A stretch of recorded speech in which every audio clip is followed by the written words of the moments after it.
Performance সাকিবের সব থেকে বড় পরিচয়। খেলতে নেমেই জোড়া উইকেট তুলে নেওয়া, মাঠে নামলেই সাকিব কেন এখনও আলাদা তার আরও একটি উদাহরণ মিলল লঙ্কা প্রিমিয়ার লিগে জাফনার জার্সিতে।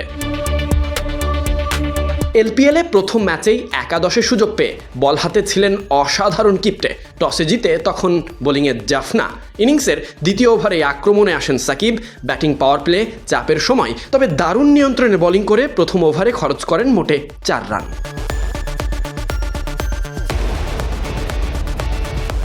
এরপর ইনিংসের দ্বাদশ ওভারে দ্বিতীয় স্পেলে ফিরেই বাজিমাত। প্রথম বলেই ফেরান দক্ষিণ আফ্রিকার ব্যাটার রেজা হেনরিক্সকে। পুরো ওভারে মোটে 1 রান খরচা। বৃষ্টির কারণে খেলা কিছুটা সময় বন্ধ থাকলেও ফিরে এসে ছন্দ হারাননি এই বাঁহাতি স্পিনার। নিজের তৃতীয় ওভারে 7 রান দেওয়ার পর শেষ ওভারে আরও একবার আঘাত হানেন সাকিব। প্রথম বলেই ফিরিয়ে দেন রমেশ মেন্ডিসকে। সব মিলিয়ে 4 ওভারে 1 মেরিন সহ মাত্র 12 রান দিয়ে তুলে নেন 2 উইকেট।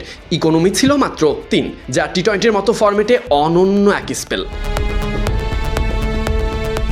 সাকিবের নিয়ন্ত্রিত বোলিংয়ে বড় সংগ্রহ করতে পারেনি প্রতিপক্ষ। 131 রানের সহজ লক্ষ্য, যা অনায়াসেই তুলে ফেলে জাফনা কিংস। ফলে ব্যাটিংয়ে নামার আর প্রয়োজন পড়েনি সাকিবের।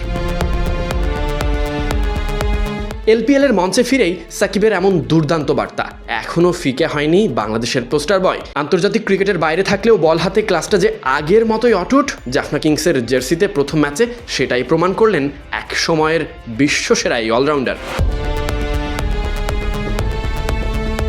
এর আগে মেজর ক্রিকেট লিগে দারুণ পারফরমেন্সের ধারাবাহিকতা রেখে এবার লঙ্কা প্রিমিয়ার লিগে দুর্দান্ত সূচনা করলেন সাকিব।